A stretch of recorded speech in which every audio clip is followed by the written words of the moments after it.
Welcome everyone. This will be the part 9 of the CUDA programming series, and today will be a very interesting topic. We will be discussing about 1D convolution. Let me connect my pen tablet. Yep. Yeah.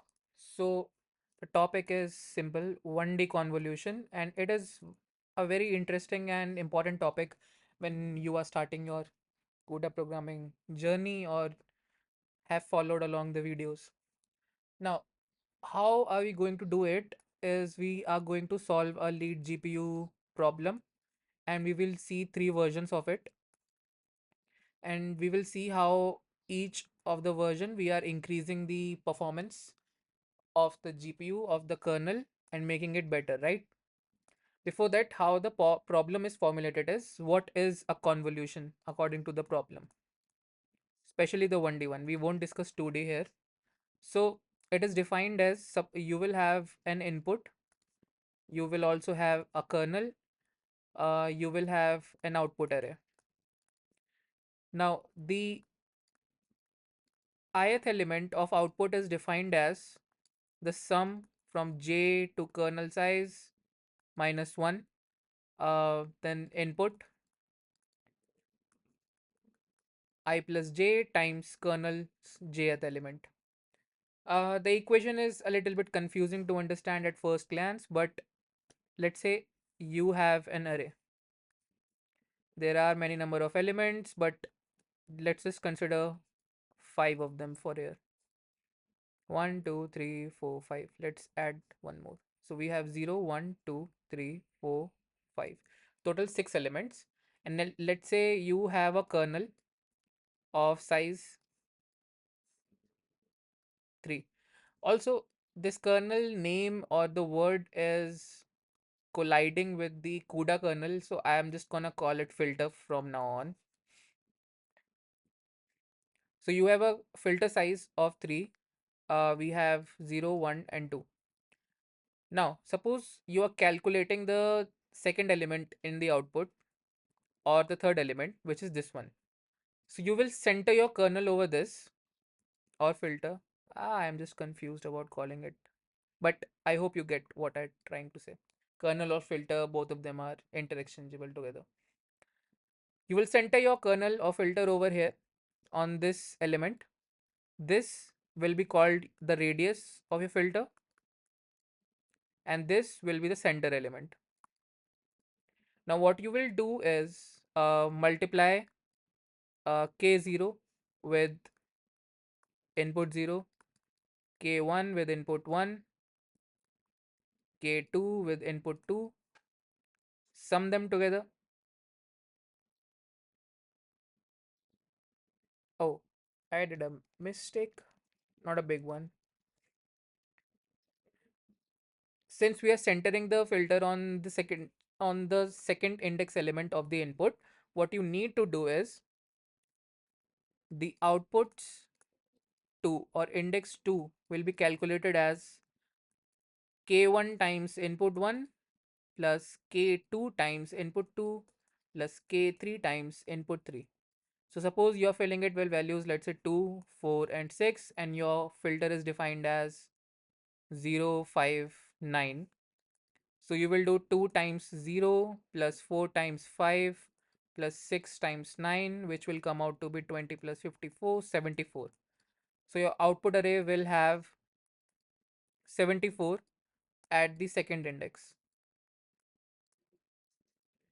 I hope this is clear how the convolution problem is defined. Now, what we can do is to write a naive kernel, we can think of it as such way. Each thread in a block, so we will have a block of threads, and each thread will handle a unique index in the output array, right? We will invoke a sufficient number of thread block, and each of those threads will be indexed in such a way that they will handle a particular element in the output array. And then we can run a loop from, let's say from in the example, we will run a loop from this element to this element. So there will be 3. loop iterations, and we will multiply them together and store the sum. So let's say your center element is I and your filter radius is R. So you go R in this direction, minus R in this direction. So you start with I comma minus R to I plus R. Your loop will go from here. You will multiply the elements together, keep a sum in register, and finally store that sum in output comma I, right? So let's see how this will look like in terms of code. So I'll just take a screenshot of this code.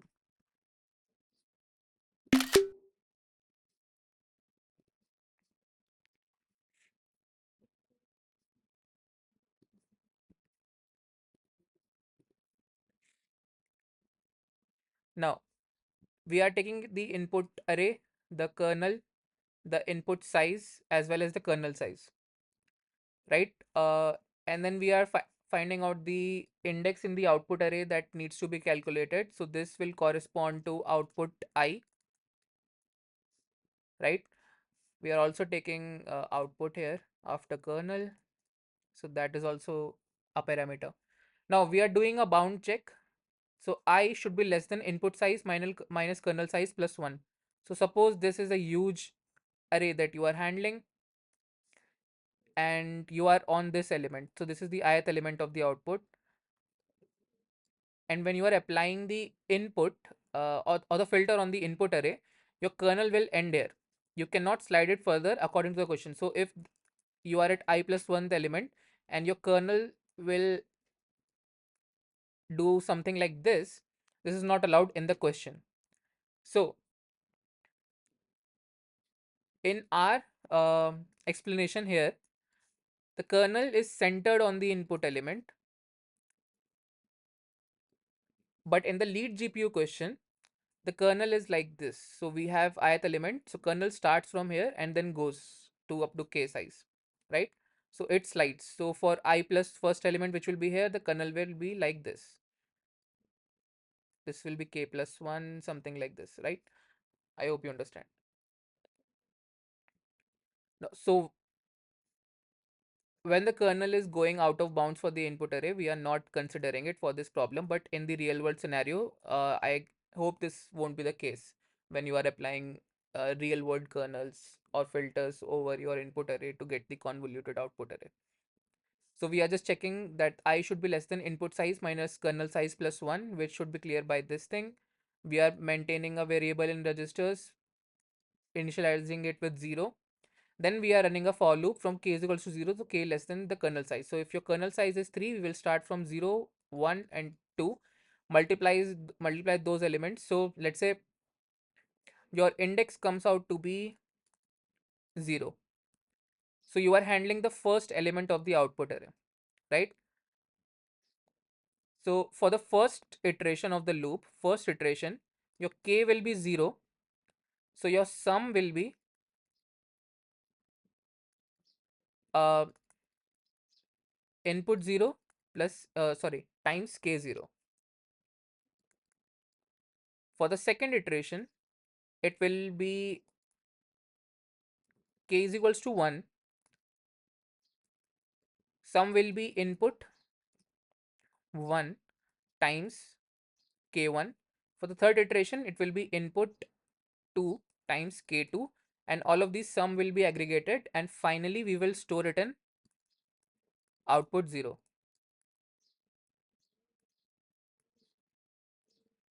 Very simple naive kernel. So let's see how it performed.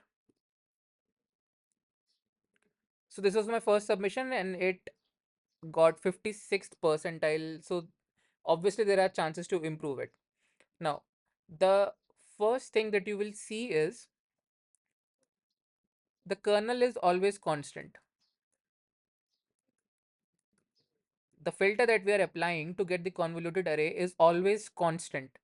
So, but instead we are still taking it as parameter and loading it from global memory, which is DRAM in this case. And we have seen earlier that accessing anything from global memory is much slower. So accessing from registers, it's the fastest. Then we have some L1 cache, shared memory, global memory, which is DRAM, something like this, right? Now, instead of using DRAM, we will use something called constant memory. So this thing also comes with GPUs where we can have some data stored in the constant memory. It is very small in size. So let's say 64 kilobyte. So 64 kilobytes, and if one float is 32-bit and divide by 8, it's 4 bytes. So you will handle this many number of floats, right? So 16 times 1024, whatever this number is. Maximum only this number of floats this constant memory can handle.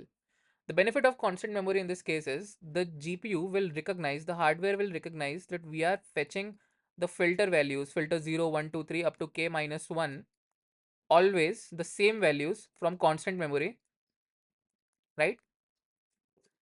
So it will store it in L1 cache. And after registers, L1 cache is very fast compared to directly fetching the filter values from global memory. So the benefit is by storing the kernel values in constant memory, we hope that the GPU will recognize the continuous access of those locations and it will store those values in L1 cache. How do we use constant memory? Is we define it using a keyword called constant. We define the size of that memory, right? Um, when we are launching the kernel, we already know what our filter will be or the kernel will be. Then we need to transfer this kernel to the constant memory. And to do that, we use something called CUDA memcopy to symbol. So this thing takes a destination, a source, and the size of the memory that needs to be transferred from host to device.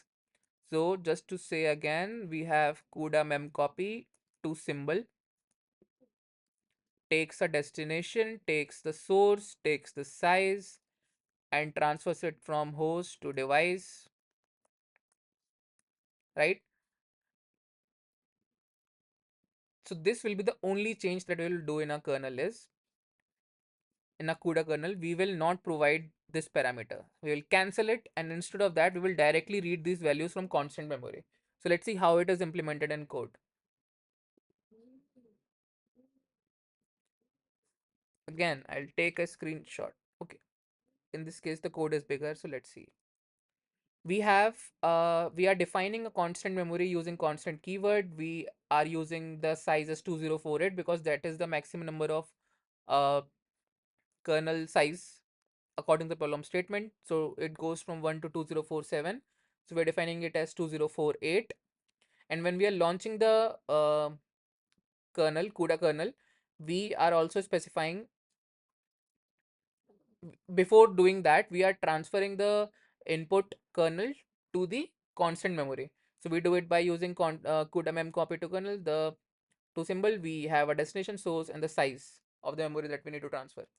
And that's it. There is no other change that needs to be done. We just need to remove that from the parameters as well. And what will happen is this particular CUDA kernel will directly fetch these values, the required values of the filter from the global memory, from the constant memory, sorry. And we hopefully it will store it in L1 cache, and that access will be much, much faster than getting those filter values from global memory and DRAM. So this thing got 87.6 percentile. So just by using constant memory for a very naive kernel like this, we achieved a significant improvement over the naive one. Now you need to remember that constant memory is very low or small in size, just 64 kilobytes, around this number. So it can store around 64K floats only. And in our case, we are storing at max 2048 floats.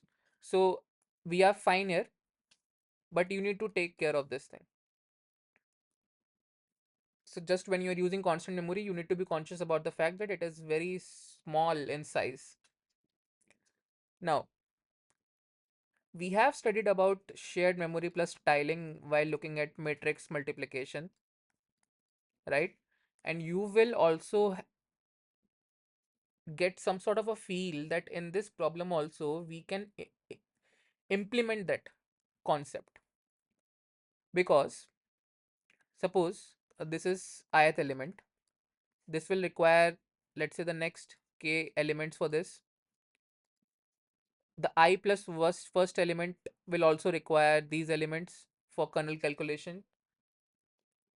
So you will see the each consecutive element, the I plus 1, I plus 2, when we are applying the kernel over it, the filter over it, they have some sort of overlapping excesses,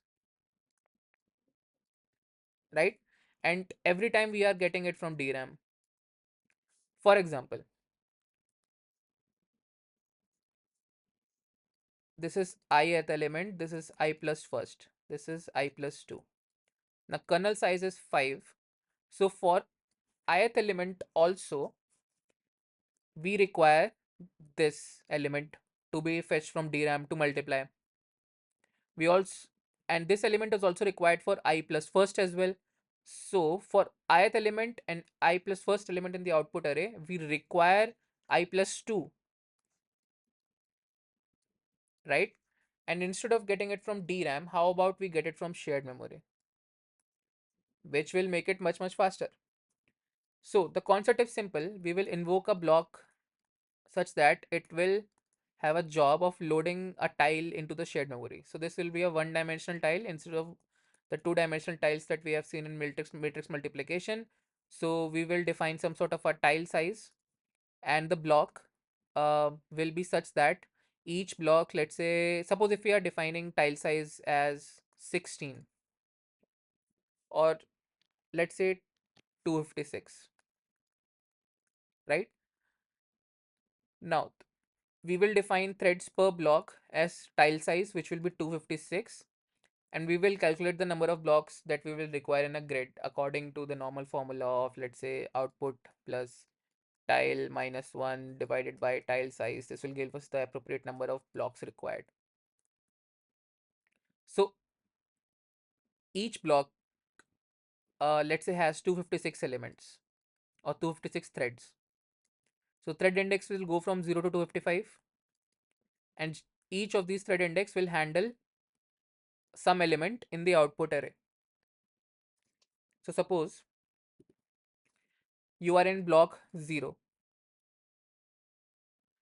So your block index is 0. Your threads will go from 0 to 255. So if you're calculating the global index of the output array that it needs to calculate, you will do it by 0 times block dimension plus, let's say, thread index will be 0, 0 times 256 plus 1, and so on. So block 0 will handle elements from output 0 to all the way to output 255. Block 1 will handle from output 256 all the way to output 511. I guess that is correct. Yeah. So block 1 will be 1 times 256 plus the maximum index will be 251. So it should be 511. Same goes for block 2 as well. It will handle from 5112 to 1023. So each of them will handle 256 elements in the output array.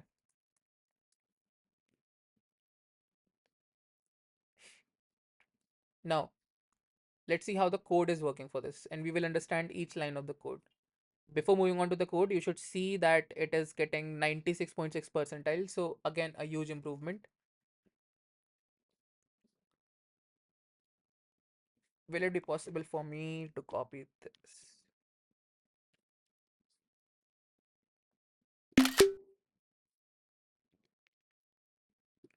First, let's understand only this part. Now we are again using the constant memory because it gave us a significant speed boost in the first implementation. And why should we disregard it right now? Does not make sense. So we will still use constant memory for holding the filter values. We are again getting input, output, input size, kernel size. Then we are identifying the global index of the output that we need to handle, a thread that a thread will handle. We are storing the thread index in a variable called tx just for the calculation. We are defining the shared memory as an s. Now this the size of ns, the size of shared memory will be calculated while we are invoking the uh, thread blocks and grids, right? It can be passed as a parameter at that time. Now we need to check when is the particular block starting. So in our particular example, we will say the first block. So we will handle 0th block just to understand it pretty well. So block 0 will start at, so block start will be 0 times 256. So it will start at 0th element, right? So this is clear. Now we are running a for loop from n is equals to tx. N should be less than block dimension plus kernel size minus 1, which is pretty simple. It is just a bound check, same as in the naive one where we were doing input size plus kernel size minus 1. Since each block will handle this particular number of elements at max, that's why we are doing a bound check. And each thread, we are doing it by block dimension. We are striding it by block dimension. You will understand it by an example when I show it in calculation.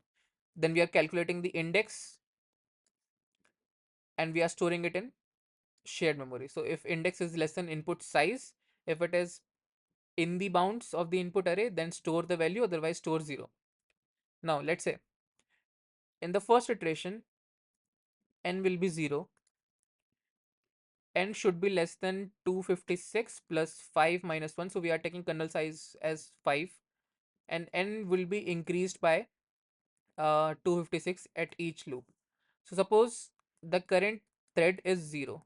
So just consider this. So we are just taking care of the first thread of a particular block.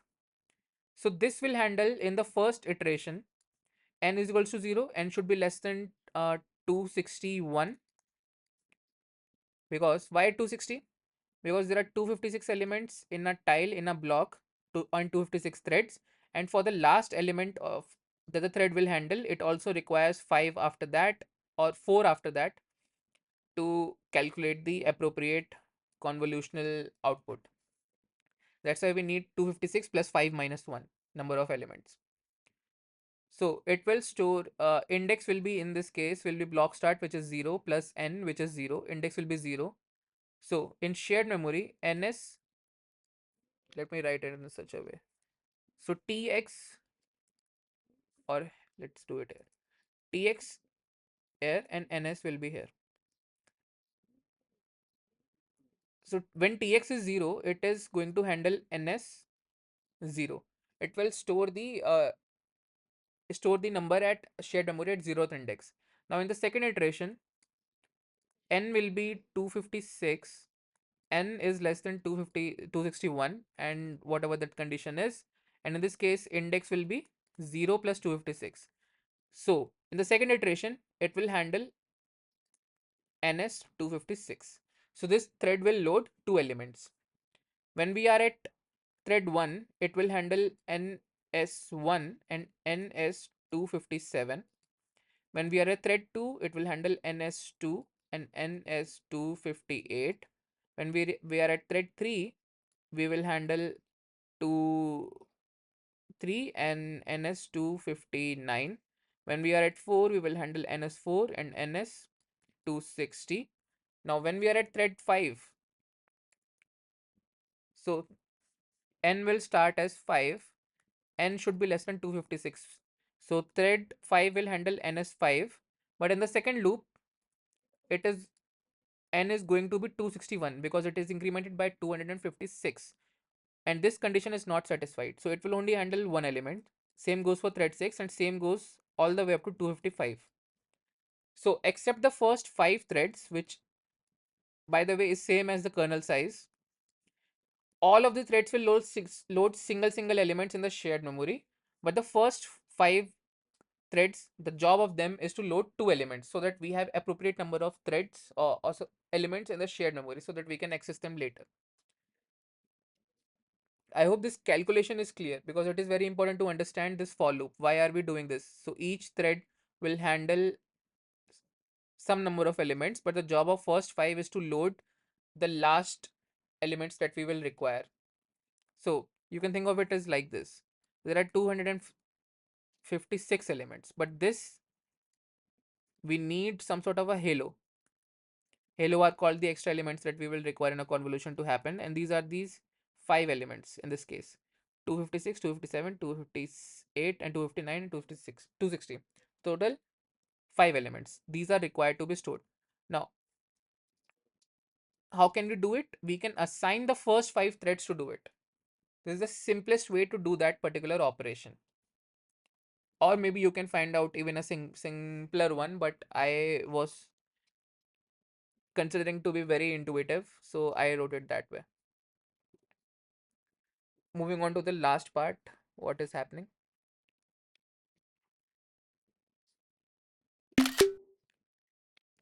Now, as usual, when we are doing a sync threads, why we doing it? Because we want that all the threads should load the elements in the shared memory first before moving on to this part of the code, right? This is the barrier synchronization method that we are calling. Now we are checking that the output should be less than input size minus kernel size plus 1 because that is specified in the question, where I ranges from 0 to input size minus kernel size. So I should be from 0 to this number. So it should be equal to 0 to input size minus kernel size, right? Then we are doing the same thing as the naive one. We are storing a variable sum in the register. Then we are doing a for loop from k is equal to 0 to k is less than kernel size, incrementing it by 1. And sum is, what do you think? We are fetching it from shared memory. And this is coming from constant memory. This is coming from shared memory. Nothing is coming from DRAM in this case. That's why this is much, much, much faster. Now, let's say for thread x0 of block 0, the I value will be 0. It will handle the output at the 0th index. So output 0 will be handling sum. Now what this for loop is doing? It will go from 0 all the way to kernel size 0 to 4, 0, 1, 2, 3, 4, and the sum will be for first iteration. It will handle at ns 0 plus 0, which will be ns0, then ns1, ns2, ns3, and ns4, and so on. Now when we are at thread 2, let's say we are skipping thread 1 just for the sake of understanding it. Then when we are at thread 2 of block 0, it will handle the second index element of the output, right? So it will handle ns 2 times 2 plus 0, then 2 plus 1, 2 plus 2, 2 plus 3, and 2 plus 4. So it will fetch the elements from ns2, ns3, ns4, ns5, and ns6. What if we are at 255th element?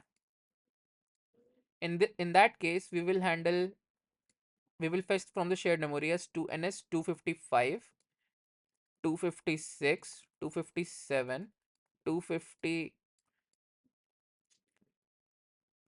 250 what? 258, and then at the last 259,